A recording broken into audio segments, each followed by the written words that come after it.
Selamat pagi, teman-teman, jumpa lagi dengan saya.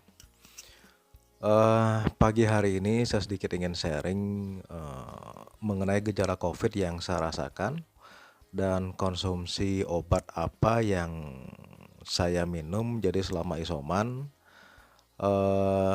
Jadi sekarang kami, sudah hampir 14 hari jadi masa isoman, tinggal 2 hari lagi jadi kami akan PCR kembali. Mungkin dari awal, jadi saya ingin, sampaikan mengenai gejala dulu yang pertama kali. Yang saya rasakan itu tanggal 1 Juli itu saya merasakan ada meriang. Jadi badan itu sudah mulai merasa nggak enak. Akhirnya di sore hari saya kerokan. Eh, Terus saya pulang kerja dari Solo menuju ke Jogja, itu dalam kondisi yang cukup lelah dan sudah mulai merasakan sakit, tidak enak badan. Dan malamnya itu saya merasakan demam. Jadi besoknya hari Jumat, itu saya akhirnya, ke dokter umum dulu yang seperti biasa. Nah, dari dokter sudah memberikan obat selama 4 hari. Kalau biasanya, jadi obat dari dokter umum ini kalau saya merasakan pada saat itu mungkin hanya ISPA gitu loh. Jadi 2 hari aja sudah merasakan ada perubahan yang cukup membaik karena sudah dikasih antibiotik segala. Tapi tidak ada perubahan. Jadi waktu itu saya merasakan kepala kok pusingnya minta ampun, pening, terus tenggorokan juga sangat serak, buat bicara aja susah dan suaranya bengek. Ada flu-nya juga, ada batuknya juga. Dan tidur pun merasa badan itu panas, hangat, jadi seperti tidur di atas bara api.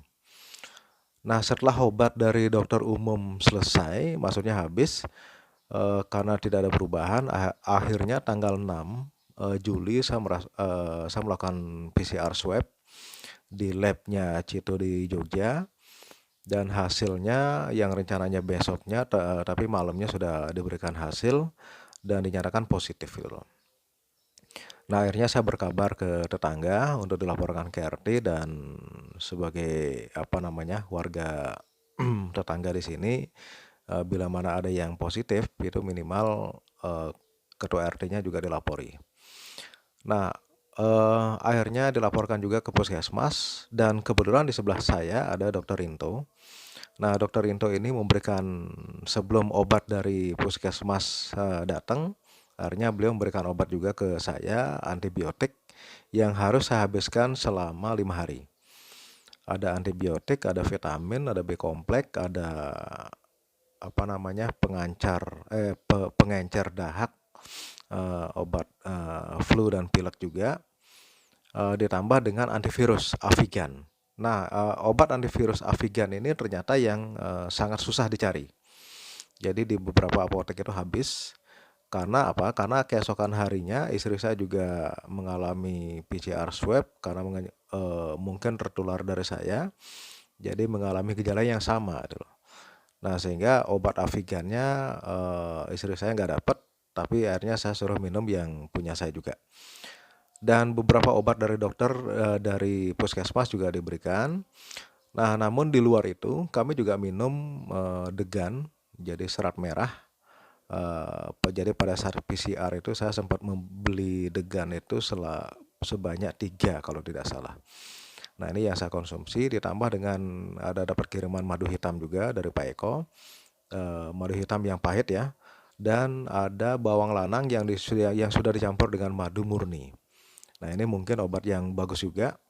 Termasuk, saya diberikan kunir, jadi kapsul kunir dan temulawak.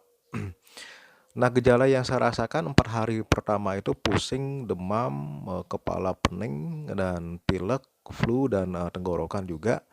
Nah, setelah ditambah dengan 5 hari obat yang harus saya habiskan itu pun saya juga merasakan makan itu juga sama sekali tidak selera. Nah, mungkin ini saya kelihatan sedikit agak kurusan. Ya mungkin karena berarti 9 hari ya, 9 hari itu saya makan itu tidak bisa normal gitu loh. Jadi kadang makan hanya seperempat itu sudah mual. Mencium aroma makan pun juga mual dan pengennya muntah gitu loh.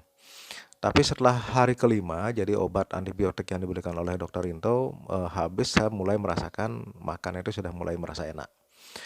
Nah, sekarang ini kalau dari hasil swab, jadi dari tanggal 6, mestinya tanggal 20 atau tanggal 21 besok saya PCR kembali. Nah, sekarang tanggal 18, hari ini pun saya mencoba minum kopi hitam karena di setiap pagi saya biasanya minum kopi, itu rasanya masih aneh. Nah, sebagai penggantinya, jadi selama ini saya minum susu, tapi saya campuri kopi sedikit gitu loh. Jadi kopi susu. Nah, syukurnya jadi gejala yang saya rasakan itu tidak ada sesak nafas dan penciuman pun juga masih normal. Nah, ini yang membuat apa namanya? eh, saya bersyukur jadi cukup isoman hanya di rumah saja. Dan bagi teman-teman yang merasakan gejala yang sama, kalau tanpa ada sesak napas sebaiknya saya sarankan isoman di rumah. Karena di rumah juga bisa lebih tenang. Kalau di rumah sakit saya rasa mungkin secara psikis kita juga akan terganggu. Karena terlalu banyak pasien dan apalagi ada suara apa namanya ambulan atau sirine yang kita dengar secara psikis pasti akan mempengaruhi secara mental kita itu loh. Nah, secara pribadi, kebetulan saya juga tidak punya kekhawatiran walaupun kita merasakan sakit, tapi saya meyakini bahwa itu proses yang harus kita lalui. Nah, beberapa kiriman video, jadi dari teman saya juga menyatakan bahwa 10 hari yang pertama itu adalah proses perlawanan imun tubuh kita terhadap virus ini. Nah, sehingga di hari ke-10 itu dinyatakan virus itu sebetulnya sudah mulai apa namanya? Sudah mulai kewalahan dan mungkin sudah mati gitu loh. Bisa ratusan, bisa ribuan, bisa jutaan, bahkan bisa miliaran. Nah, sekarang proses di pemulihan ini itu sebetulnya yang mempercepat itu adalah bagaimana proses metabolisme kita yang agar diperbaiki sehingga pembuangan virus itu bisa lebih cepat. Jadi dengan cara makan banyak protein, itu referensi dari dokter yang saya terima ya. Terus minum air putih yang cukup banyak. Dan kalau bisa di setelah hari ke-10 itu kita sedikit berolahraga, jadi biar berkeringat dan berjemur sebagainya. Karena setelah hari ke-10 itu sebenarnya kita sudah tidak menulari virus itu loh. Cuman kita harus melakukan pembuangan atas virus-virus yang sudah mati di dalam tubuh kita. Karena apa? Karena kalau itu masih banyak, kita PCR pun juga akan kemungkinan masih dianggap positif gitu loh. Nah, ini yang sedikit apa namanya berita yang saya terima, jadi mudah-mudahan apa namanya berguna juga ya buat saya pribadi. Nah, itulah gejala yang saya alami dan obat yang saya konsumsi selama kami melakukan isoman. Nah, kami menunggu sampai 2 hari ke depan.